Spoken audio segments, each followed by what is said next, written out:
Alors, Cynthia, tu vas me montrer un mouvement. Quand je parle de mots, attends, je vais faire Jean, je connais. Mais Jean, quand tu soulèves ton pied, ça va en haut comme ça, là. Comme une barre, là. Comment on appelle ça? Le Apchagi.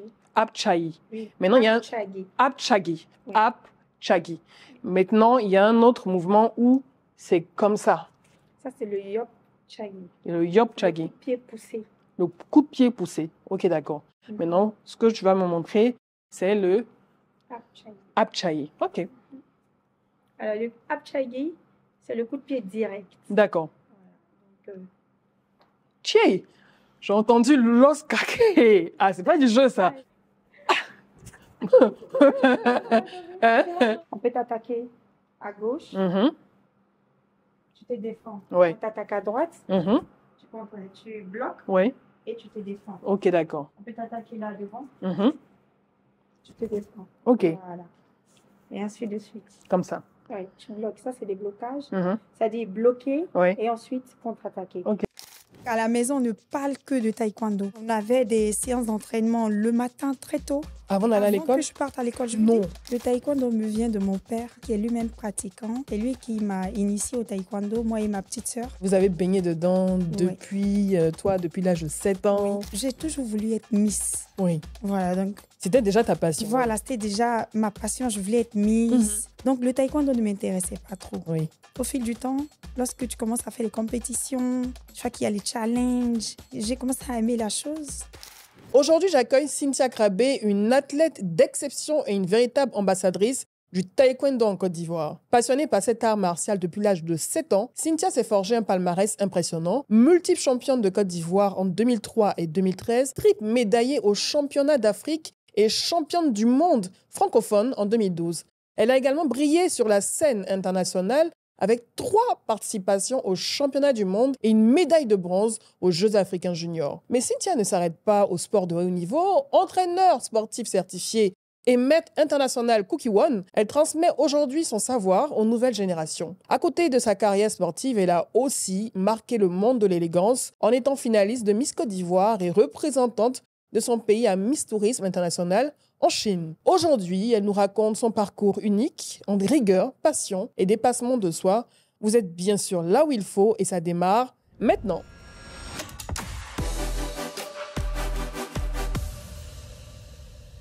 Bonjour Cynthia. Bonjour Edith. Comment tu vas? Ça va, je vais bien. Et toi? Très très bien. Franchement, la tenue, comment on l'appelle? Non, normalement c'est les kimonos. Alors, la tenue s'appelle en coréen le dobok. Le dobok. Oui, le dobok. Ok. Ouais. Et il y a un autre nom, c'est le kimono. Le kimono, je crois que vu qu'il y a plusieurs arts martiaux, donc du coup, ça dépend. Si tu es au karaté, tu dis kimono. Oui. Si tu es au judo, tu dis judoji. Ok. Taekwondo, c'est dobok. Ah, d'accord. Ouais. Donc, il y a une différence entre le taekwondo, le karaté et le judo. Bon, le judo, oui, ça, c'est carrément différent. Bien sûr. Mais les noms des tenues sont différentes pour chacun. Si. C'est vrai qu'en général, dans la conscience populaire, on mélange tout en même temps. Kimono. Donc, dobok. Oui, le dobok, il est magnifique. Merci. C'est le dobok de ton club Alors, pas le dobok du club, mais c'est une tenue que tu peux acheter en Corée. C'est-à-dire, à chaque fois que les années passent, on renouvelle, on fait une nouvelle tenue et tout ça. Donc, je peux dire ça, c'est la mode. Ok. Voilà, et ça, c'est une marque de dobok. Ça donne envie de faire du taekwondo. Ouais. Bien sûr. Déjà, pour se saper dedans et tout, ça donne envie. Alors, juste avant de continuer, vous dire bonjour, bonsoir. Tout dépend de l'heure à laquelle vous êtes en train de regarder cet épisode. Et je suis ravie que vous soyez toujours aussi nombreux, toujours aussi fidèles à découvrir les parcours inspirants de mes invités que je sélectionne avec choix parce qu'ils ont des choses à dire, des choses intéressantes à dire. Merci encore. Et bien sûr, pour ceux qui ne sont pas encore abonnés, n'hésitez surtout pas à cliquer sur la cloche, à vous abonner. Et pour ne rien rater des prochains épisodes, cliquez sur la cloche de notification et bien sûr, partagez l'épisode et laissez des commentaires. Alors, Cynthia Krabé, tu es passionnée de taekwondo depuis l'âge de 7 ans. Est-ce que c'est dû au fait que dans ta famille, Vous êtes également passionné de sport, de taekwondo. Tu as été exposé à ce sport dans ton environnement familial. D'où ça te vient, en fait? Alors, le taekwondo me vient de mon père, Ok. oui, qui est lui-même pratiquant. Maître Kragbé, Lucien, Christian, ceinture noire 6e dan. Alors, c'est lui qui m'a initiée au taekwondo, moi et ma petite sœur. Ok. Bon. Elle avait quel âge? Elle était toute petite. Moi, j'avais 7 ans, je crois qu'elle avait 3 ans. Waouh. Oui, on a commencé ensemble. Tu sais, papa, il a toujours voulu avoir un garçon. Et bon, je vais dire heureusement pour lui, il a eu 2 filles. Donc, pourquoi pas les mettre dans le sport et précisément le taekwondo. Et vous avez baigné dedans depuis, depuis l'âge de 7 ans, entre l'école et le taekwondo. Oui. La salle où on s'entraîne, c'est le dojan. Le dojan. Oui, ok, le d'accord. dojan. Donc, entre l'école et le dojan. C'est ça. Chaque semaine. Tous les jours. Tous les jours. Oui. Est-ce que toi, tu aimais ça déjà à l'époque? C'est vrai que tu voyais ton père pratiquer, mais à la base, tu te disais pas, oui, bon, tu le faisais pour le faire parce que papa dit de le faire, mais est-ce que tu aimais ça déjà à l'âge de 7 ans?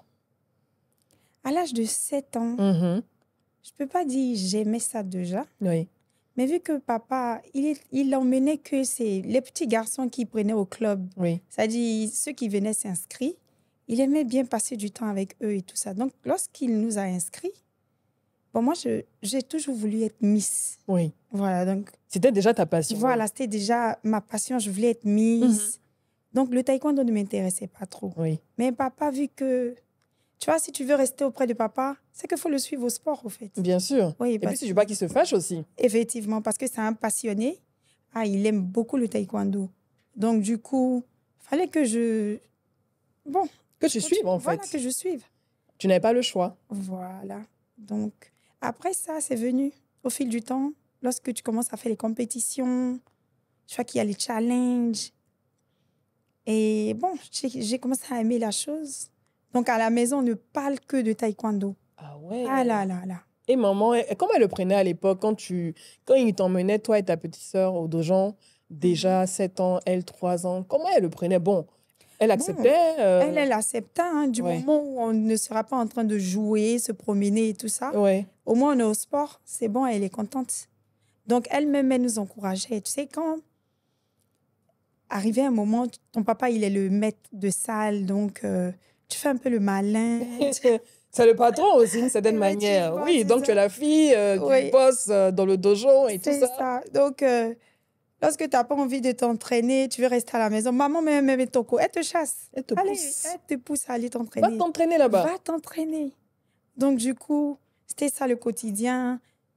Entraînement, école, entraînement, école. Donc, j'ai même pas eu le temps de profiter même de mon enfance, hein, je vais dire. Ah oui? Oui, c'était que le sport. Mes amis même peuvent témoigner que le sport. Et papa, vu que je m'intéressais de plus en plus à la chose, donc il s'est vraiment concentré sur moi, où on avait des séances d'entraînement le matin très tôt. Avant d'aller à l'école? Avant que je parte à l'école. Non. Attends, vers quelle heure comme ça? Je te dis que je me réveillais à 5 heures. Non. Attends, c'est vrai. En fait, ces dernières années, on parle de Mission Mbappé, mais avant ça, il y avait Mission Vénus et Serena Williams. Oui. Attends, Mission Cynthia Crabé, quoi. Et bien sûr. 5 heures du matin. Et je te dis. Attends, ça devait être dur des fois. Hein. Tu as envie de dormir. Du matin. Ouais. Parfois, même, je suis fatiguée. Je pleure même, papa. Mais, tu vois, il est motivé. Et lui, il veut que sa fille réussisse dans la chose. Donc, il voulait se voir d'une certaine manière en toi. Bien sûr. Parce que papa, il n'a pas eu la chance de faire la compétition. Donc, c'est quelque chose qu'il aimait bien. Pourquoi il n'a pas eu la chance de faire des compétitions? Parce qu'il a commencé, je crois, un âge un peu avancé. Donc, il ne pouvait pas faire la compétition. Mon papa, il était footballeur. Ah oui. Ok. Ah ouais. Ah ouais, non, attends, c'est plus qu'un passionné de sport. Oui. Donc, le football d'abord. Voilà, le football. Et je crois qu'au football, je ne sais pas ce qui s'est passé. Et puis, bon, il n'a pas pu continuer. Il était un très bon footballeur. Une blessure? Je ne sais plus. Je vais demander encore, mais je pense que c'était un grand footballeur quand même. Oui. Et après, il a dû arrêter et il s'est inscrit au taekwondo. Il a aimé. Il voulait faire la haute compétition, mais bon, il n'a pas eu la chance de le faire. Donc il s'est reporté sur sa fille, sur ses enfants, en qui il voyait déjà une championne dès l'âge de 7 ans. Oui. On était en quelle année déjà? À 7 ans, tu avais 7 ans? 2002. 2002. Oui. Et il a commencé à te coacher. 5 heures du matin. Attends, je vois déjà. C'est incroyable. Hein? Après, moi-même, je me suis rendu compte que, attends, mais papa, il a vraiment pris du temps pour ça, en fait. Est-ce que tu penses que dans ton parcours scolaire, ça a eu un impact? Parce que le taekwondo, comme tous les autres arts martiaux, c'est de la discipline. Bien sûr. J'imagine quand tu arrives au dojo, il faut courir. Ouais. Si tu ne rentres pas dans les rangs, tu es puni. Tu vas faire des pompes, ce genre de choses et tout. C'est vraiment discipline, discipline, discipline. Comment ça a impacté ton parcours scolaire et ta relation même avec tes amis de classe et tout ça? Alors, à 7 ans, j'étais au CE2. Donc, ça m'a beaucoup aidée. Oui. Et déjà, je travaillais bien à l'école. OK. Voilà, donc ça ne m'a pas perturbée, on va dire. Parce que les séances d'entraînement, c'est mercredi, samedi et dimanche. Oui. Après-midi, samedi, dimanche après-midi. Samedi après-midi, dimanche après-midi. Bien sûr. Et imaginez. Tu as fait ça jusqu'à quel âge? J'ai fait ça jusqu'au moment où j'ai fait Miss Côte d'Ivoire. C'est là que peut-être que j'ai un peu lâché. Samedi après-midi. Dimanche après-midi. Bien sûr. Mais quand il y avait quand il y avait des anniversaires, bien des fêtes, quand même, tu avais l'autorisation d'aller et tout ça. Ok, d'accord. Si, c'est clair. Mais c'était quand même strict. Ouais. Et vu que toi-même, tu as signifié qu'il y a la discipline, faut être discipliné, faut s'entraîner. Ouais. Après, il y a l'objectif qui vient après. C'est-à-dire, moi, on m'a vite surclassée en senior. Donc, déjà à 13 ans, je crois 13 ans ou 14 ans, j'étais déjà surclassée en senior. Donc, imaginez une petite de 13 ans qui doit combattre avec des grandes filles qui ont déjà 20 ans. Bien sûr. Really? Oui. Tu l'as beauté déjà. Bon, en tout cas, je ne me laissais pas faire. Ah ouais? Oui, je ne me laissais pas faire. Et... Tu as vite gravi les échelons. Effectivement. Parce que quand tu dis senior, bon, c'est vrai que nous, on voit, nous, personnes extérieures, bon, moi, mon fils a fait un peu de karaté. Mon aîné a fait un peu de karaté. Bon, après, il a fui. Et il s'arrêtait à la ceinture marron, je crois.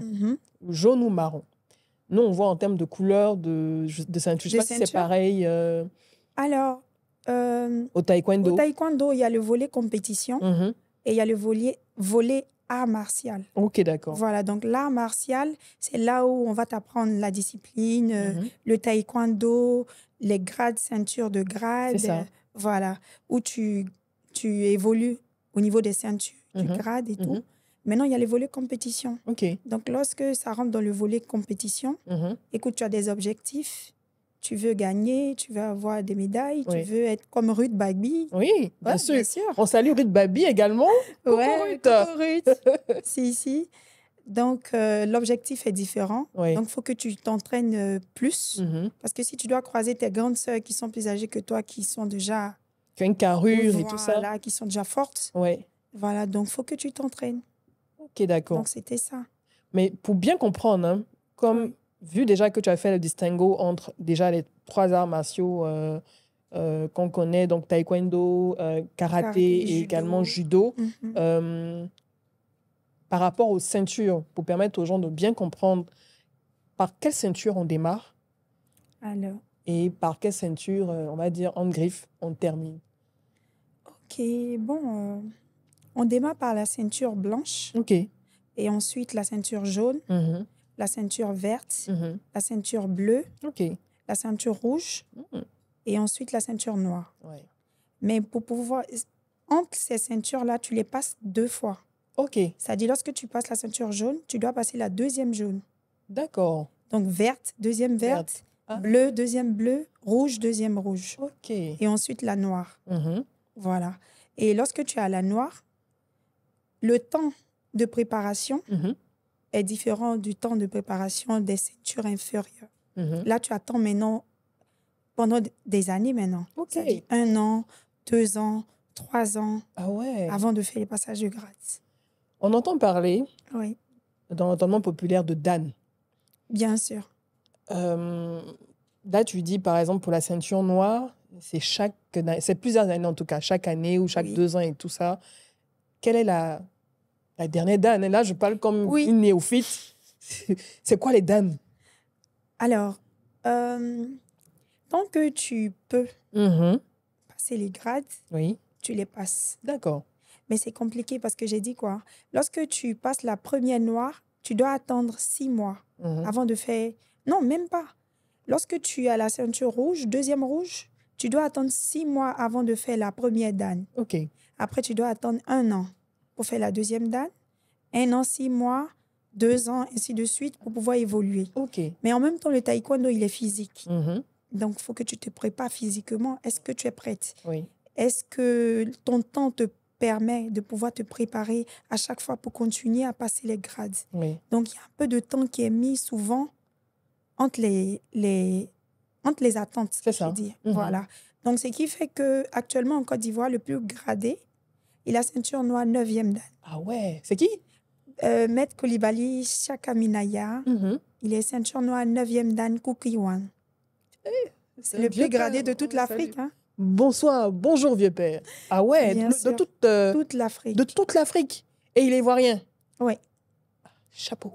Bien quelle sûr. fierté. Bien sûr. 9e Dan. Oui. Et toi, tu as quelle Dan? Alors, Cynthia. Moi, j'ai la ceinture noire 4e Dan. Ah, ok.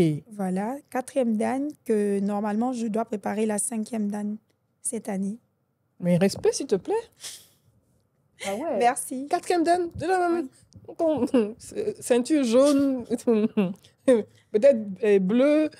Ah ouais. Ah ouais, mais ça demande un travail énorme, des entraînements énormes. Effectivement. 4e Dan. On revient à l'école. D'accord. On revient avec papa. OK. Et tu avais bien précisé que bien sûr, tu le faisais pour plaire à ton père parce que, bon, c'est un sportif né, il aime le taekwondo, il veut que ses filles pratiquent la discipline, il te fait faire des entraînements à 5 heures du matin avant d'aller à l'école. C'est vraiment tac, tac, tac, tac, tac. À quel moment, au-delà de faire pour faire, parce que papa a dit, à quel moment tu t'es dit, oh, je prends goût, j'aime ce sport, comme on dit, j'en fais mien, c'est mon sport, j'ai envie d'évoluer dedans professionnellement. À quel moment tu t'es dit, c'est pour moi? Parce que tu me parlais du fait que tu t'intéressais, tu voulais être reine de beauté et tout et tout. Bien sûr, ça a commencé par le taekwondo. Mais à quel moment tu t'es dit, ah, mais finalement, on dirait que ce sport-là, c'est fait pour moi. Je vais en vivre, je vais développer ça. À quel âge? Si on va dire vrai, j'aimais bien. J'aimais bien. Oui. Mais je ne l'avais pas encore envisagé, saisi comme ça. Voilà, saisi. Donc, je peux dire, lorsque j'ai regardé Ruth. Ah ouais, vraie inspiration. Inspiration, franchement. Ça, on était en quelle année comme ça? Championnat? Ouais.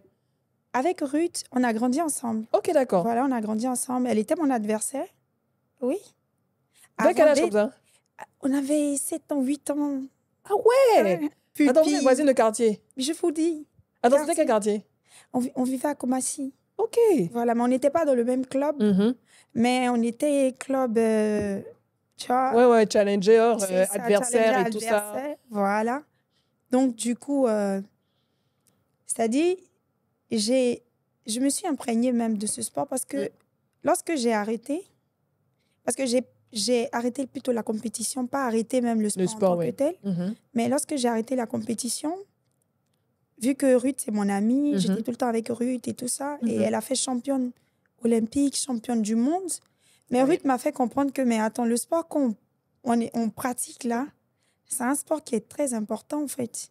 Qui peut nous amener loin. Voilà, qui peut nous emmener loin, effectivement.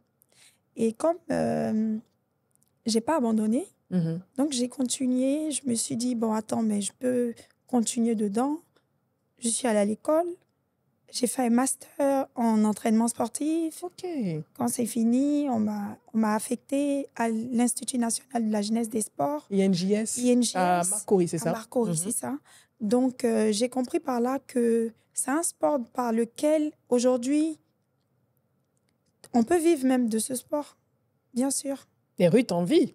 Et tous les sportifs, les taekwondoïstes, Cheikh Cissé et tous, ils en vivent en fait. Oui. Avec les compétitions et tout ça. Avec les compétitions et tout. Donc, ça veut dire qu'on peut faire une carrière tant sportive qu'entraîneur et tout. On a des maîtres de salle qui vivent que de ça. Oui.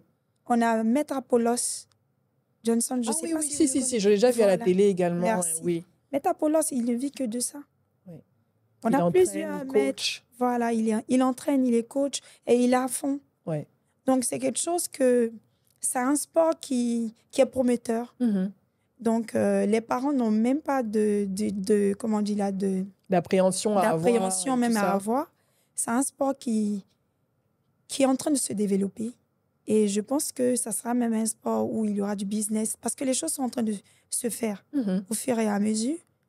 Donc, un peu comme le football parce qu'on a eu la période Drogba, Yaya Touré. Oui. Je pense qu'ils ont beaucoup boosté, motivé beaucoup de jeunes, de petits garçons, de petites filles à vouloir se lancer, par exemple, dans le football. Oui. Parce qu'au regard des montants faramineux et tout ça, et des possibilités aussi de vivre entièrement de ça, ça a motivé aussi beaucoup de jeunes.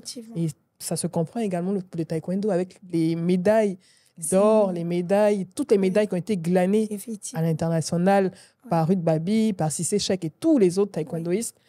C'était normal que ça puisse motiver également. Il y a tout à faire dans ce sport. Si.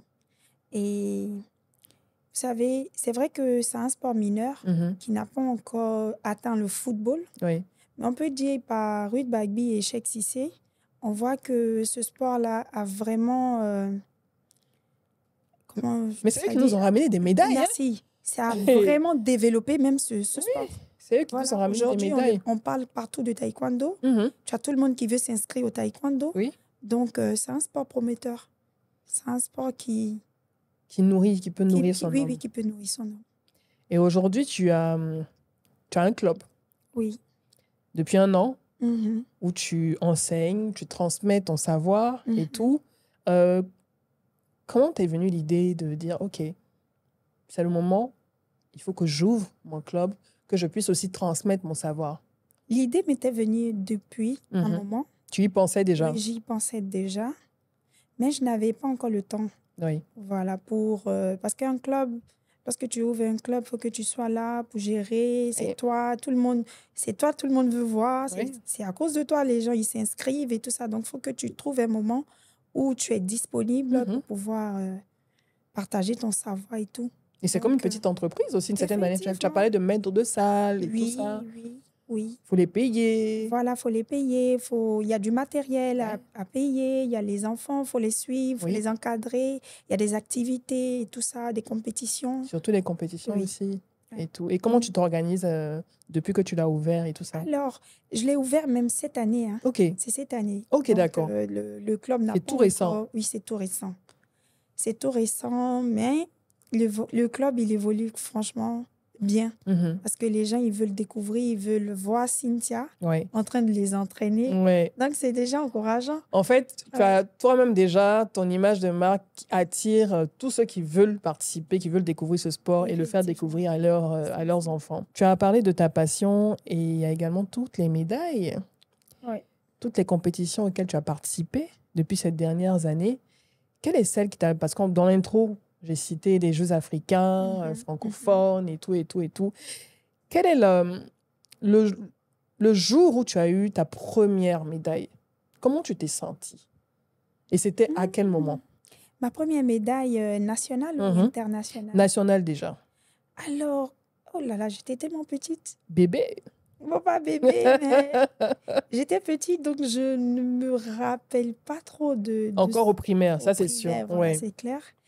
Donc, je ne me rappelle pas trop de ce moment-là, mais j'étais contente. Comment se sentait ton père? Mon papa, il était très content. Mon papa, lorsqu'on gagne, vraiment, c'est le plus heureux. Hein. À la maison, pendant une semaine, 2 semaines. Une semaine, on ne fait que parler de taekwondo, de combat, de tout ce qui s'est passé à la compétition, tout ce qui s'est... Tout. On va... Il débriefait ses gestes aussi. Merci. Me donner des conseils, comment tu as fait comme ci, tu n'as pas fait comme ça. fais comme si la prochaine fois, tu vois. Donc, c'était ça. Et ta première médaille internationale? Ma première médaille internationale, c'était, je crois, au Cameroun. Hein. Ok, chez la belle famille. En 2009. Ok. Je crois que c'était ma première médaille. J'ai eu la médaille de bronze au championnat d'Afrique. Et quand je me souviens de cette époque-là où, c'est-à-dire, tu as le potentiel pour pouvoir avoir même une médaille d'or. Mais il y a beaucoup de choses qui rentrent en compte. Et bon, l'environnement, il y a beaucoup de choses. Le coaching? Je dis mental. Ouais. Tu pensais que tu n'étais pas suffisamment préparée mentalement à ce moment précis? Oui. J'avais beaucoup de, je peux dire, soucis personnels. à la maison parce que je traversais l'adolescence. Oui, la crise d'adolescence. Oui, la crise. C'était quand même un peu difficile avec ma mère, tout le temps en train de se chamailler. Et après, je dois aller en compétition.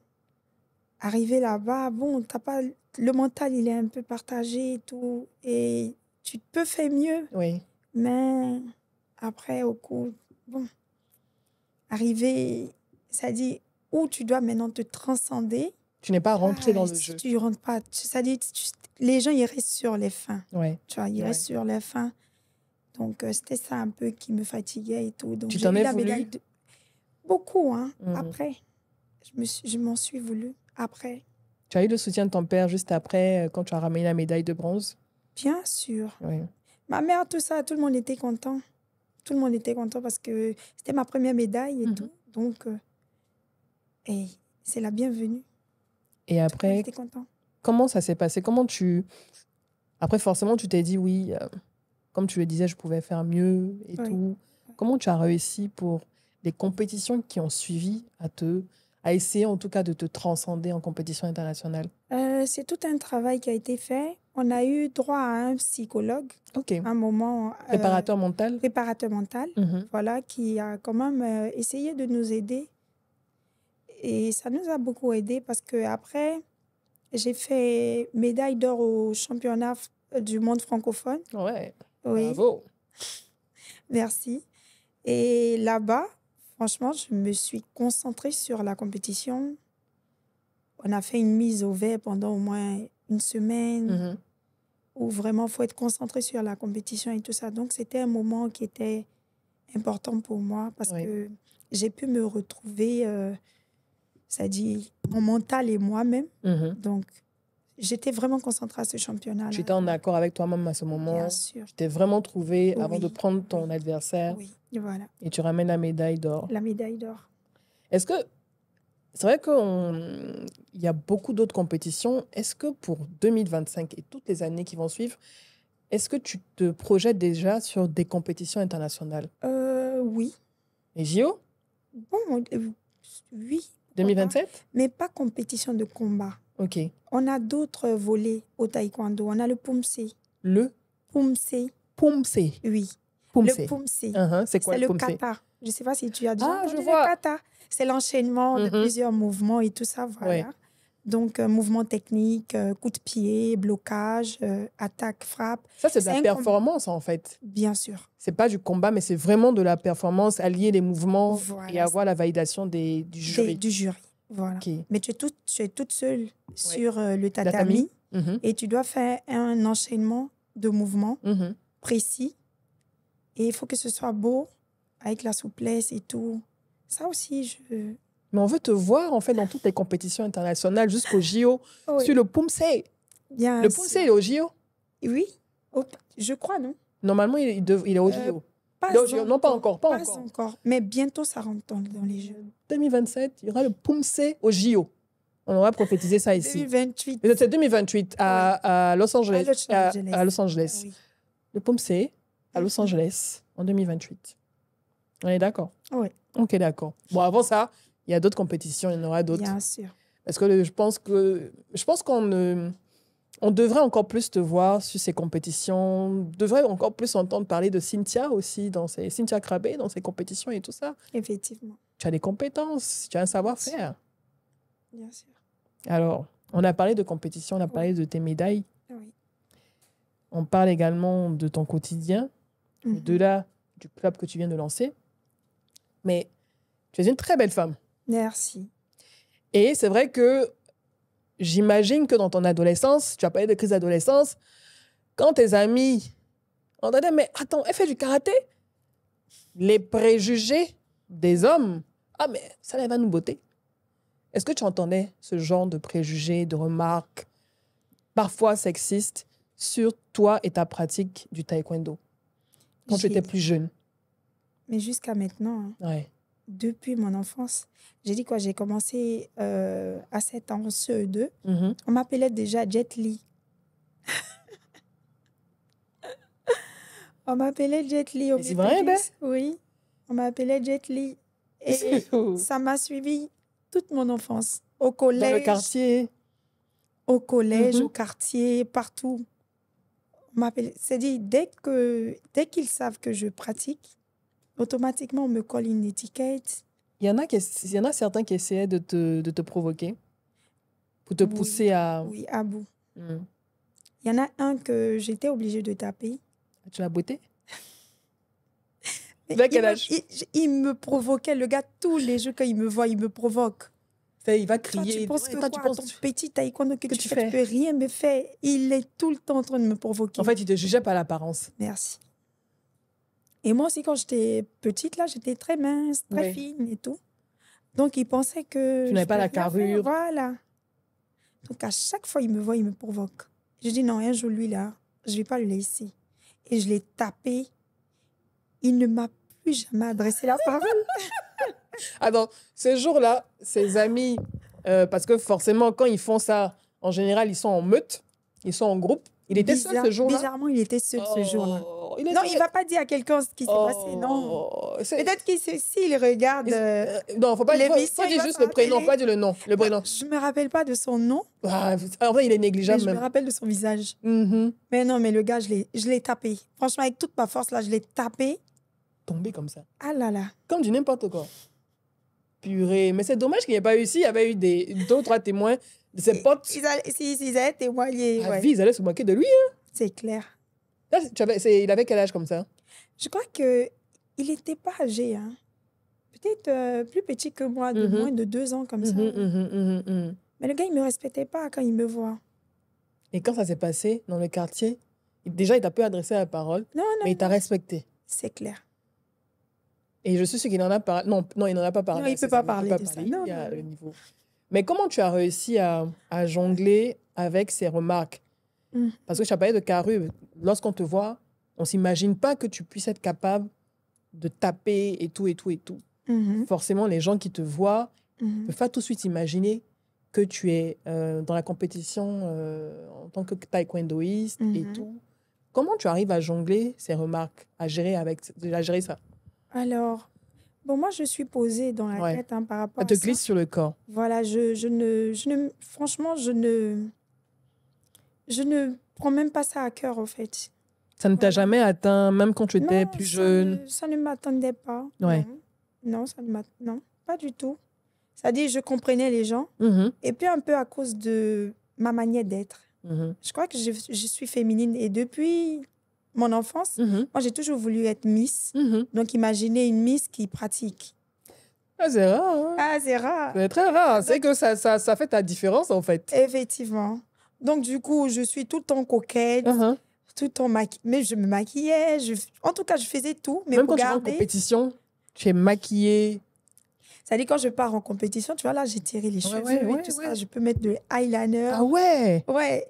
Et il y a un truc que mais ça va, tu es mat, alors tu ne transpires pas beaucoup? Non. Parce que c'est beaucoup de transpiration. En tout cas, pour moi, je transpire comme ça. Pas pour les entraînements. Ok, d'accord. Et tout, pas pour les entraînements. C'est clair que lorsque je suis à l'entraînement, quand tu es concentré, tu ne peux pas être maquillée. Mais en dehors de ça, je suis tout le temps coquette, quoi. Ouais. Je fais l'effort d'être tout le temps bien présentable et tout. Et c'est ça qui dépasse les gens, parce qu'on ne peut pas s'imaginer. Alors qu'on a un danger en face de nous. Comme on dit, une puissance maîtrisée. Ouais, un peu comme... Mais c'est ce que te confère le taekwondo. C'est-à-dire le contrôle de soi, la maîtrise de soi et surtout la sérénité. Bien sûr, surtout la sérénité. Comment tu te définirais en termes de caractère? Tu es timide? Bon, non. Pas timide. Réservé? Non. Un peu réservé, parce que je ne m'ouvre pas à tout le monde, c'est clair. Je ne m'ouvre pas à tout le monde, mais j'ai un caractère assez fort. OK. Oui. Donc, ce qui fait que, bon, partout où je suis passée, j'ai pas affaire aux gens qui peuvent me manquer de respect pour rien et tout ça, non. Parce que tu ne donnes pas l'occasion. Non, je ne donne pas l'occasion. Ouais. Voilà. Tu es patiente? Voilà, je suis... Moi, en tout cas, je ne suis pas patiente. Donc, si tu dis que tu n'es pas patiente, pas de problème. Bon, je suis en train d'apprendre à ouais. être patiente. Parce que tout vient à point à celui qui sait attendre. Donc, j'apprends à être patiente. Tu apprends à être patiente. Oui. Parce que tu dois bâtir. Bien sûr. Est-ce qu'à un moment donné de ton parcours, tu as eu une grosse déception en compétition, au-delà de ce que tu m'as dit et tout, mais une déception qui t'a donné envie de dire, OK, non, je pense que je suis fatiguée en fait. J'ai plus envie de continuer. Un gros coup dur. Oui. Oui. Tout parcours, hein, d'ailleurs. Parce que lorsque tu as une histoire à raconter, une histoire est parsemée d'embûches. Donc, j'ai eu une déception. Je crois que cette déception-là, c'était au moment où je devais arrêter la compétition. OK. Voilà. Parce que j'avais 19 ans quand j'ai arrêté. OK. C'était un coup très dur pour moi, pour ma famille, surtout pour mon papa. Oui. Qui m'a accordé tout son temps. Je vous ai expliqué comment il était vraiment attentionné. Et lorsque j'ai décidé d'arrêter, c'était un coup dur.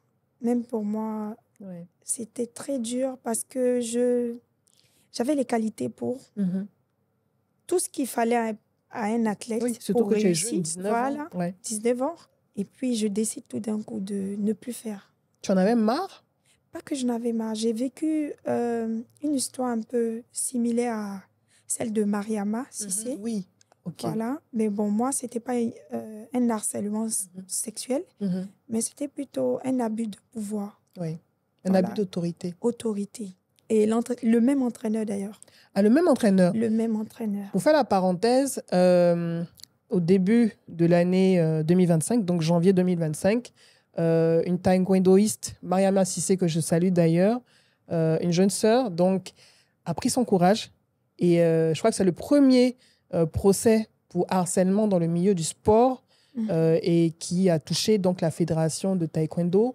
Elle a porté plainte contre son entraîneur, je pense qu'il a été démis de ses fonctions d'entraîneur, donc ex-entraîneur, pour harcèlement sexuel. Et je crois que pour l'instant, c'est juste au moment où on fait cet épisode, c'est juste les réquisitoires qui ont été faits, mais il a reconnu les faits, c'est passé à la télévision nationale et tout ça, les médias et tout, on a parlé. Mais elle a pris son courage, elle n'avait pas d'avocat au départ, elle est partie toute seule au tribunal, bien sûr avec le soutien de la Ligue des droits des femmes, la Ligue ivoirienne des droits des femmes. Je salue Mégane Boho et toutes les membres. Mais depuis 2023, elle en parlait et tout. Et c'est terrible. C'est terrible parce que j'imagine le nombre de cas. Et là, tu es en train d'en parler, de nombre de cas qui se sont déjà produits, mais qui sont passés sous silence, alors que c'est un vrai désespoir moral pour les athlètes qui subissent ça, mais avec l'abus d'autorité, l'abus de pouvoir. Ils sont dans la difficulté de pouvoir en parler ouvertement. On en revient à toi, 19 ans, et cet abus de pouvoir de ton entraîneur qui est le même que celui dans le procès avec Mariama Cissé. Effectivement. Alors, c'était un coup dur parce que j'étais la meilleure de ma catégorie en ce temps. J'étais en moins de 49 kilos. Voilà, la meilleure de ma catégorie en Côte d'Ivoire. Et j'étais parmi les meilleurs, hein, même à l'international et tout ça. Bon, en tout cas, ça allait. Ça commençait à aller. Tu étais sur une très bonne lancée. Très bien. Tu sais, j'ai dit quoi? J'ai grandi avec Ruth. Et toutes les préparations se sont faites avec Ruth. Donc, imaginez, vous voyez un peu comment Ruth, elle est très forte et tout. Donc, c'était un peu aussi pareil dans cette lancée-là. on était la génération, on nous appelait la crème. Ouais, les meilleurs. Voilà, on était une bonne génération. Une très bonne génération, franchement. Voilà. Et le monsieur, bon, je dis le monsieur, il vient à la tête de la fédération en tant qu'entraîneur national. Et lorsqu'il est arrivé, il a commencé déjà par me... Tu vas faire un lavage de cerveau, je vais te rendre championne du monde. Oui.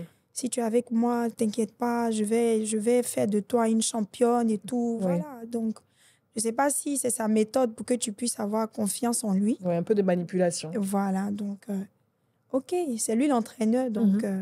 Et puis tu es jeune. Et puis je suis jeune, donc on suit le mouvement. Mais, je dis mais, parce qu'on avait déjà entendu dans les coulisses, parce qu'il le faisait depuis longtemps. Ah, c'était connu déjà, dans les bruits de couloir. Bien sûr. Nos grandes sœurs avaient déjà subi ça. Il y en avait une même parmi nous, quand nous, on avait 19 ans, elle avait déjà 27 ans.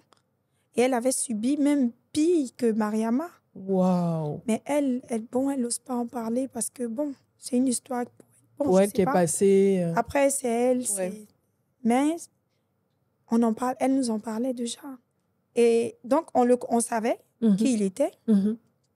Mais le président a décidé que ce soit lui qui soit l'entraîneur. Donc, il faut faire avec. Mais je veux dire, le président et d'autres, ils étaient forcément au courant que cet entraîneur, cette sélection, il y avait des problèmes avec les filles. Mais ils ne réagissaient pas. Est-ce qu'il y a eu des plaintes au niveau des filles? Bon, c'est vrai que quand on est jeune, on a peur. Oui. Et puis avant, c'est pas maintenant. Ouais, c'était pas pareil. La parole n'était pas aussi libérée avant. C'était pas pareil. Ouais.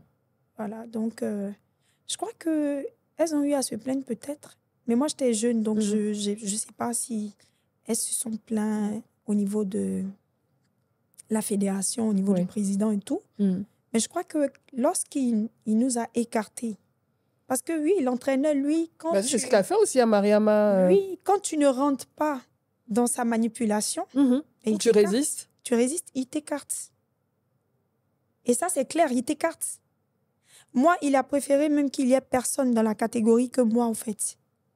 Wow. Oui. C'est grave. C'est très grave. Pourtant, mon papa, il a beaucoup soutenu ce monsieur-là. Parce que, à cause de son comportement, tout le monde s'était éloigné de lui à un moment. Oui.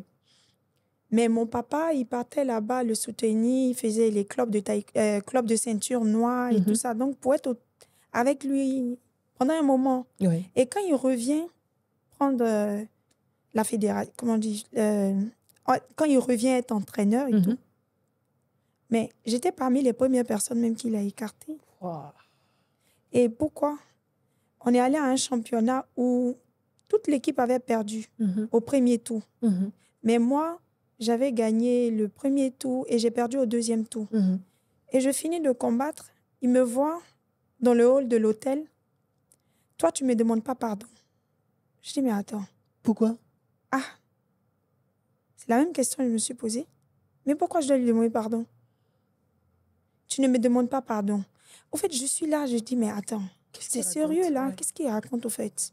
Donc, je demande maintenant à Ruth, parce que Ruth aussi était on était dans la compétition. Dans la compétition. Est-ce que tu as demandé pardon parce que tu as perdu et tout? Elle dit, mais non. Je demande à une autre personne. Non, on n'a pas demandé pardon. Ouais. Je dis, mais pourquoi moi je dois demander pardon en fait? Genre, tu dois te faire pardonner. Merci. Ça, c'est de la manipulation. Merci. Est-ce que tu es jeune? Tu as quelqu'un qui a une autorité, qui est en plus ton entraîneur, tes sélectionneurs, et qui te dit, mais pourquoi toi, tu ne me demandes pas pardon, alors qu'il n'a pas fait aux autres? Merci. Donc, j'ai compris que j'étais en train de me faire manipuler. Donc, moi, je n'ai pas demandé pardon. Parce que tu allais faiblir, en fait. Voilà. Donc, je suis allée dormir, je n'ai pas demandé pardon. Parce que normalement, lorsqu'on termine les compétitions, on rentre sur Abidjan, soit le lendemain. On est rentré directement à Abidjan.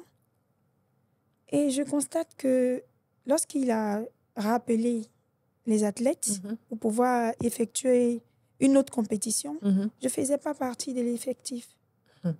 Pourtant, je suis la meilleure de ma catégorie. Oui. Et toute l'équipe avait perdu, mais c'est toi ceux qui n'a pas rappelé. Et il ne m'a pas rappelé. Et tout le monde a été rappelé. Bon. Tu as essayé de demander pourquoi il n'a pas réagi? Mon papa a demandé. Il a dit clairement qu'il n'a plus besoin de moi. Et attends, moi je suis le père, je tempête, hein? Ah, mais... Je soulève. Tu vas m'expliquer pourquoi? Mon papa n'a pas réagi. Il était au courant? Il était au courant. Mais parce de ce que l'entraîneur... Tout le monde est au courant. Lorsqu'il y a une liste qui sort, la liste elle sort pour toute l'équipe. Ouais. Donc, tout le monde va voir. Non, ce que je veux dire, est-ce qu'il était au courant de ce tabou, abus de pouvoir, de cette approche de l'entraîneur, de ses avances et tout ça? Est-ce qu'il était au courant? Moi, je lui ai dit. Oui. Je lui ai dit. Comment il a pris? Bon. Il n'a pas compris tout de suite. Il n'a pas compris tout de suite. Ouais. Et c'est un peu quelque chose qui m'a vraiment frustrée, qui m'a vraiment fait mal. Parce qu'en plus, 19 ans, comme tu l'as dit, tu passes par la crise d'adolescence, tu es en train de te construire. Tu es une jeune femme. Oui.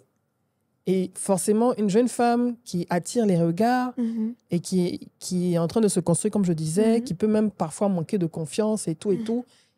Et normalement, tu t'attends au soutien et à la compréhension de tes parents, surtout que tu es victime d'abus, d'autorité et tu ne comprends pas ce qui se passe et tout ça. Mais on ne te comprend pas. Il n'a pas compris tout de suite. Il n'a rien dit, en fait. Il n'a pas réagi. Il n'a pas... Bon. Et moi, étant quelqu'un aussi qui... J'aime pas me faire manipuler. Je veux pas qu'on me manipule. On me met dans un carré où tu peux pas sortir. Ton esprit est bloqué. Il y a que ça, voilà, on t'en doctrine et tout ça. Vraiment, c'est quelque chose qui, moi, franchement, j'aime pas.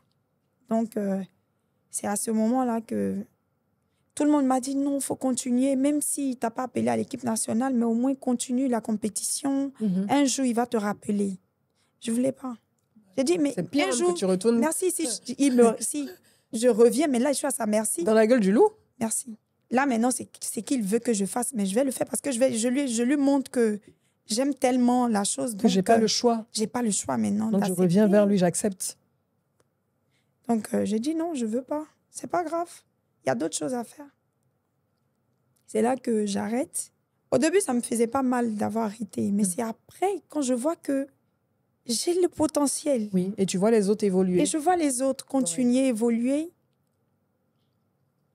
Au bout d'un moment, ça te fait mal. Ouais. Donc, parfois, je m'enfermais dans la chambre, je pleurais.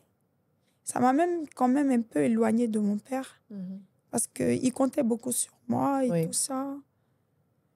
Donc, c'était pas facile. Mais voilà. Et tu as repris, tu es revenu dans le sport, la compétition, au bout de combien de temps? Est-ce que tu penses que à un moment donné, ça t'a plongé aussi dans une sorte de dépression? Tu as failli, en tout cas, être au bord de la dépression et tout. Et à quel moment tu t'es dit, mais je ne vais pas me laisser faire. J'aime ce sport. Je vais me battre. Alors, c'est en 2013 que je décide d'arrêter. Tant qu'il est là, je ne reviens pas. Pour te protéger. Voilà, pour me protéger. Donc, j'étais dans la déprime. J'ai déprimé pendant 1 an. Hein. Wow. Oui, ça fait mal. Quand tu me regardes en train de travailler et puis tu vois que j'arrête, ben, tu ne comprends pas. Beaucoup de gens se sont posé la question, mais pourquoi Cynthia arrête? Pourquoi elle ne continue pas et tout ça? Mais moi, je ne voulais pas être à sa merci, franchement. Donc, en 2014, c'est qui m'a sorti de la dépression. Je crois que c'est Miss Côte d'Ivoire. Ah oui, 2014, Miss Côte d'Ivoire 2014. 2014. Tu t'es dit, tu as vu la campagne publicitaire et tout. Cette année, je participe. Qu'est-ce qui s'est passé? Même pas. OK. Vous voyez, ça dit, je rêvais depuis ma tendre enfance d'être une Miss. Et j'ai même dit, même à l'école, en 2013, j'ai dit à mes amis de l'école, écoutez, vous la votez pour moi, hein, je serai Miss Côte d'Ivoire. Déjà dès l'école, tu avais la vision. Oui, j'avais la vision. Et l'année qui a suivi, Miss Côte d'Ivoire est venue à moi. C'est-à-dire, il s'appelle Serge Taï. OK. Je ne sais pas si vous le connaissez. Non. C'est lui qui confectionne les tenues traditionnelles. Oui, des Miss. Des Miss. Ah, OK, d'accord. C'est lui qui est venu. Tu es toute belle et tout ça. Je peux t'entraîner, te préparer et tout pour que tu sois Miss Côte d'Ivoire et tout. Ouais. Mais j'ai dit, Dieu, merci. C'est ce que je voulais. C'est ce que je voulais. Dieu m'a entendu. Merci. J'ai dit, mais c'est ce que je voulais. Depuis que je suis petite, je voulais être Miss. Je veux être Miss, je veux être Miss. Et c'est venu à moi, donc je saute sur l'occasion. Et je suis contente de participer la première fois à Miss Côte d'Ivoire. Tu as représenté quelle région à ce moment quand tu te préparais? À Boissou. Oui, Sud Comoé. Sud Comoé. Ouais. J'ai été première dauphine. Et ensuite, je fais la finale. Comment ça s'est passé? Comment on se sent lorsqu'on arrive à la finale dans le palais des congrès de l'Hôtel Ivoire, le mythique palais, avec tout ce monde, nos supporters et tout ça? Comment on se sent? On se sent heureuse. J'étais très contente. Tu n'étais pas impressionnée? Bon, moi, j'ai un peu l'habitude du public. Ok, d'accord. À cause des compétitions. Donc, c'est un avantage. Oui. Donc, ça ne m'a pas trop impressionnée. Mais j'étais contente qu'il y ait des personnalités comme le président Bamba Cheikh Daniel. Oui, qui est une sommité du taekwondo en Côte d'Ivoire et en Afrique. Oui. On le salue d'ailleurs. Il m'a vraiment soutenue du début jusqu'à la fin. Il était là à la finale avec sa femme, je crois. Et il a même délégué un car. Ah ouais? Un car pour les mamans éléphants qui sont venus me soutenir. Ah ouais, non. Vraiment. Merci beaucoup. Ah ouais. Ouais, merci beaucoup. Merci beaucoup. Bamba Cheikh Daniel. Et il y a eu beaucoup de personnes qui se sont déplacées pour moi et tout. J'étais première même au vote final. Oui. Tu as passé le Titanic? J'ai passé le Titanic. Ah ouais, quand même, mais respect. Ah ouais. J'ai passé le Titanic, mais malheureusement, je n'ai pas pu être dans le quintet, dans le trio. Voilà. Mais déjà, tu as vaincu toutes les étapes qu'il fallait et je pense que ça a été un booster aussi pour toi après la compétition. Tu as certainement eu des opportunités après la compétition et tout. Comment s'est passé l'après pour toi? Alors, l'après Miss Côte d'Ivoire, pour moi, ça s'est très bien passé parce que je rentre maintenant dans un univers, c'est ça qu'on dit, que je ne maîtrise pas, c'est clair au début. Mais après, tu es sollicité pour des publicités et tout ça. Tu es sollicité pour pas mal de choses. Donc, c'est quelque chose que j'ai vraiment apprécié, j'ai vraiment aimé. Donc, ça a changé aussi ma vie. Ma vision des choses, parce que j'étais calée sport. Après, je rentre beauté, mode et tout ça, Miss. Et maintenant, tu allies les deux. Et c'est ce qui fait ta différence.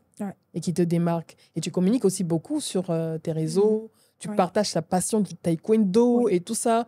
Ça, quand j'ai vu le pied levé, j'ai dit,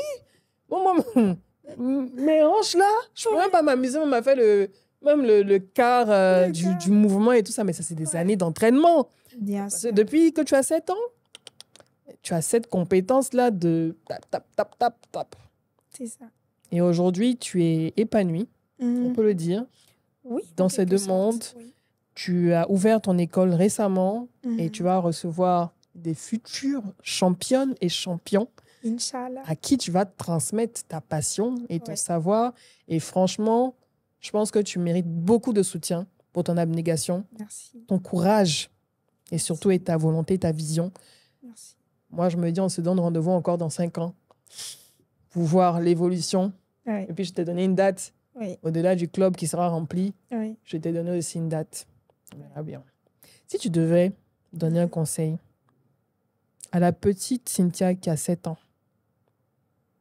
si elle était en face de toi aujourd'hui, genre à ma place en ce moment, qu'est-ce que tu dirais à la petite Cynthia qui a 7 ans actuellement? Alors, je dirais à la petite Cynthia, écoute, il ne faut jamais abandonner. Jamais abandonner. C'est-à-dire, lorsque tu as des objectifs, même quand c'est difficile, n'abandonne pas. Quand tu as une vision, tu as un rêve, n'abandonne pas. Surtout, n'abandonne pas. Parce que je sais que il y a des personnes qui, à la moindre difficulté, abandonnent, ils préfèrent changer de route, ils préfèrent laisser tomber et puis aller ailleurs et tout ça. Moi, je pense que si je n'avais pas arrêté la compétition, peut-être qu'aujourd'hui, je continuais la compétition, j'aurais eu peut-être d'autres lauréats. Championnat du monde. Oui, championnat du monde. JO. JO et tout. Donc, il ne faut pas abandonner. Voilà. Et puis, lorsque tu veux écrire une histoire, écoute, une histoire ne peut pas être blanche comme neige. Bien sûr. Ce sont les moments... Les creux. Les creux qui rendent l'histoire même intéressante. Ouais. Les péripéties. Oui, les péripéties. Donc, lorsque c'est difficile, il ne faut pas abandonner. Je pense que c'est ce conseil que j'allais me donner. Parce que lorsque ça a été difficile avec l'entraîneur, moi, j'ai préféré abandonner. Ouais. Et c'est ça qu'il ne faut pas faire. Il faut continuer. Je suis revenue après Miss Côte d'Ivoire. C'est vrai, je suis revenue. Aujourd'hui, je suis devant vous et c'est grâce à ce sport-là que je suis en train de faire une interview sur cette discipline que je pratique depuis que j'ai 7 ans. Ouais. Donc, il ne faut pas abandonner. Peu importe le domaine dans lequel tu es, il faut continuer de croire. Ouais. Et tu te donnes les moyens de pouvoir y arriver. Un jour, ça va venir. Tu serres les dents et tu avances. Bien sûr. N'abandonnez surtout pas. Et si tu pouvais affronter une légende taekwondo, ça serait qui? On t'offre l'opportunité d'affronter une légende de taekwondo aujourd'hui et de combattre contre cette légende. Je vais affronter ma camarade Ruth. Ruth, tu as un combat. Je vais affronter Ruth. Tu as un combat. Nous, on veut voir le combat. Elle sera d'accord? Bon, je ne sais pas. Peut-être qu'elle va accepter, peut-être que oui, peut-être que non. Mais quand vous étiez petite, vous êtes déjà affronté? Puisque vous étiez dans 2 clubs adversaires. On s'est affronté plusieurs fois. Qu'est-ce qui s'est passé? Comment ça s'est passé? Qu'est-ce qui gagnait?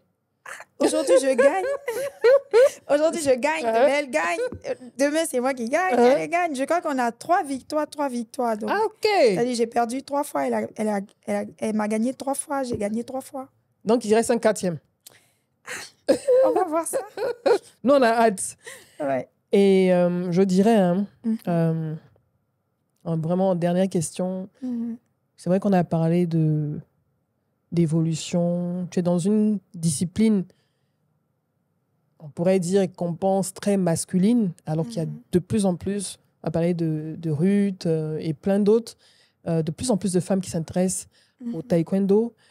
Quelle est ta vision de l'évolution, en général même, du sport féminin? Parce que je pense que tu ne côtoies pas seulement des femmes taekwondoïstes, tu côtoies également peut-être dans d'autres sports, des basketteuses, footballeuses et tout. Comment tu vois l'évolution de tous ces sports féminins, en tout cas la présence des femmes dans les sports en Côte d'Ivoire? Alors, comment je vois ces femmes-là dans le sport? Aujourd'hui, avec l'évolution des choses, les femmes commencent à s'engager dans le sport. Oui. Avant, on n'allait pas avoir des femmes présidentes de fédération, par exemple. C'est rare même, d'ailleurs. Et nous-mêmes, au taekwondo, il n'y a pas encore eu de femmes présidentes. Non. Donc, je pense que les femmes, on a beaucoup à donner au niveau du sport. Parce que les femmes sont intelligentes. Ce sont les hommes qui nous négligent. Je pense que... En fait, on leur fait croire qu'on est comment je peux dire? On se contente de ce qu'on a, ou bien on leur fait croire qu'on est peut-être en griffe faible ou autre et tout. Mais en fait, lorsqu'on est dans des instances dirigeantes, on brille. Bien sûr. On brille. Mais exemple, Ruth Bagby, qui évolue dans ce sport-là aussi depuis qu'elle a, je crois, 7 ans ou 8 ans aussi. Mais vous voyez tout ce qu'elle a remporté dans ce sport. Donc, c'est possible. On a Talou Marie-Josée. Absolument. On a Muriel Aoré. Absolument. On a vraiment de grandes championnes. Nabintou. On a Madame Cissé, qui est ma patronne au niveau de l'Institut national de la jeunesse des sports. On a Madame Yoda, qui est décédée, père à son âme. On a de grandes championnes. On a Namana Fadiga, Madame Alangba. On a de grandes championnes qui se sont imposées dans ce sport-là, qui se sont démarquées. Et je vais même citer, si je me permets, Karine Oulaté, qui est membre fondateur de FBA, donc un club de basket championne de Côte d'Ivoire et qui glane des lauriers avec les membres de son club et tout ça. Il y a plein de femmes aussi dans d'autres sports également qui brillent. Bien sûr. Et au football aussi. Oui, au football aussi. Et je voulais aussi, par rapport au football, je voulais que l'État, je voulais vraiment faire un cri d'alerte, un cri de cœur au niveau du football féminin. Qui est délaissé. Oui, qui est quand même délaissé par rapport au football masculin. Je voudrais que l'État ou les dirigeants du football puissent se pencher sur les femmes footballeuses. Elles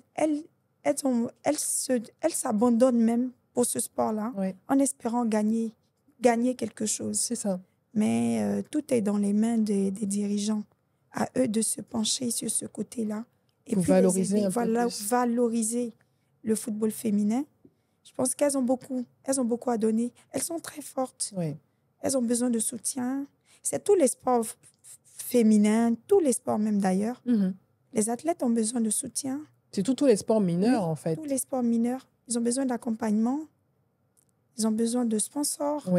Et je pense que la Côte d'Ivoire doit s'imprégner de l'exemple de l'Europe. En Europe, tu as un sportif, mais tu as droit à tous les sponsors et tout ça. Donc, je voudrais que les sponsors se penchent sur les sportifs. Exactement. En fait, c'est tout un marketing qui est derrière et les fédérations s'engagent pour miser sur le marketing parce que quand tu mises le marketing sur des athlètes, également les compétitions, tu donnes envie aux gens de participer, de payer pour participer, tu marketes un joueur, tu donnes envie à une marque de s'associer à ce joueur et tout. C'est vraiment toute une industrie, mais pour ça, il faut vraiment miser et ne pas tout de suite attendre des revenus, des retours sur investissement immédiats. C'est des choses qui prennent le temps et tout. Et on espère vraiment qu'ils vont entendre ton cri de cœur parce que y a énormément de jeunes joueuses, de jeunes pratiquantes qui ont besoin de soutien, qui aiment ces sports, qui veulent en faire leur vie, mais qui parfois sont obligés d'abandonner parce qu'à un moment donné, il faut vivre. Il faut vivre, effectivement. Et c'est pour ça que beaucoup de gens s'étonnent lorsqu'ils me voient en train de dire que je suis professeur de taekwondo et tout ça. Ils se demandent est-ce que je peux vivre avec ça, en fait. C'est possible. C'est possible de vivre avec. Maintenant, c'est par nous, là, nous pourrions ouvrir les portes aux jeunes qui arrivent. Voilà. Et je sais que c'est possible. Donc... tu vas y arriver. Oui, je vais y arriver. Tu vas y arriver, tu n'es pas seule. Tu as toutes ces autres taekwondoïstes qui te soutiennent. La famille également, je suppose, qui te soutient également. Et toi-même, tu as la vision. Toi-même, en fait, tu es une jeune femme très concentrée. Tu sais ce que tu veux. Merci. En tout cas, c'est ce que tu dégages. Tu sais ce que tu veux. Tu sais où tu vas. Tu as déjà la vision. Et je pense que pour moi, ça va se faire... ça va passer comme sur des roulettes. Ton club, tu en auras un, tu en auras deux, trois, pourquoi pas. Tu vas l'agrandir. Et surtout, tu vas inspirer beaucoup de jeunes femmes. Parce que le sport, ça épanouit. De la même manière que tu expliquais que oui, tu faisais l'entraînement le samedi, les mercredis, les dimanches, entre ça et l'école, mais ça te structure. Bien sûr. Moi, je suis parfois triste quand je ne vois pas beaucoup de terrains de sport dans les quartiers qui sont, on va dire, sacrifiés au profit de bâtiments, de villas. Quand on a un seul espace vert, on construit dessus, alors que les jeunes ont besoin d'endroits pour s'entraîner. Ça éloigne de tout. Mais malheureusement, on préfère sacrifier ces centres sportifs, ces espaces de jeu, de sport pour construire, alors qu'on devrait avoir énormément de complexes. C'est vrai qu'on a le complexe, les agoras. On en a 2 ou 3 à Abidjan où les jeunes peuvent venir s'entraîner et tout. Mais il en faut plus. Oui, il en faut plus. Il en faut plus, surtout pour les arts martiaux.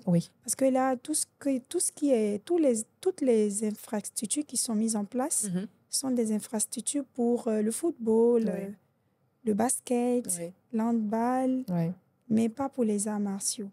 Donc, je pense que l'État aussi doit se pencher sur les arts martiaux et puis aussi faire comme les agoras, ouvertes aux arts martiaux. Exactement. Voilà. Pour attirer plus de jeunes. Pour attirer plus il y a de l'argent dans le sport, il faut y croire. Oui. Aujourd'hui, on a le sport business. Hein. Ouais. Oui. Tu avais des choses à dire, Cynthia? Tu penses que tu les as dites? Alors, ce que je voulais dire, je voulais remercier le président de la fédération actuelle, président Jean-Marc Yassé, pour ses efforts et tout ça que je salue au passage. Je voudrais également remercier mon père, oui, qui, grâce à lui, aujourd'hui, je suis taekwondoï. Ouais. Voilà, je voudrais lui dire merci, lui et ma mère qui m'ont encadré, soutenu et tout. Alors, je voulais aussi... j'ai un coucou à des amis, je voulais faire à des sœurs. À mes amis de l'INGS. Oui, le centre de formation, l'Institut national. La promotion et tout ça. Oui. Et bientôt, je compte organiser un concours. D'accord. Je crois Miss Athlète. OK. C'est prévu pour quand? Bientôt. Suspense. On attend la date. Bientôt. Mais 2025 ou 2026? Alors, je n'ai pas encore décidé de la date. OK. Mais je sais que bientôt, ce sera imminent parce que depuis l'année dernière, j'ai établi le projet et tout ça. Donc, je crois que bientôt. OK. Si vous êtes athlète, vous êtes dans le sport, vous êtes une jeune femme, restez à l'écoute, suivez les réseaux sociaux de Cynthia Krabbe. Lorsque la date sera connue, en tout cas la date des sélections, des présélections, n'hésitez pas à participer. Rapidement, quels seront les critères? Quelques-uns des critères. Les critères, pardon. Ce sera... déjà, il faut être belle, sportive, et aussi, dans un club intelligente. Il faut être dans un club ou pas? Il faut être dans un club. Oui. Licence, il faut avoir la licence. Ça, c'est très important. Il faut pratiquer déjà et être dans un club. Et être dans un club belle et aussi intelligente. Et très athlétique aussi, parce que ça se voit dans la carrure et tout ça. Oui. Il y aura peut-être des challenges et tout. Si. On a hâte. Merci encore, Cynthia. Merci pour ta présence. Et puis, je te donne rendez-vous, pourquoi pas, pour venir faire le point dans quelques années, pourquoi pas avec le club. Moi, je vous dis merci. Merci pour votre fidélité, votre présence, vos likes, vos partages, vos commentaires. Et je vous donne rendez-vous pour un prochain épisode avec une ou un invité. D'ici là, restez connectés. Ciao, ciao.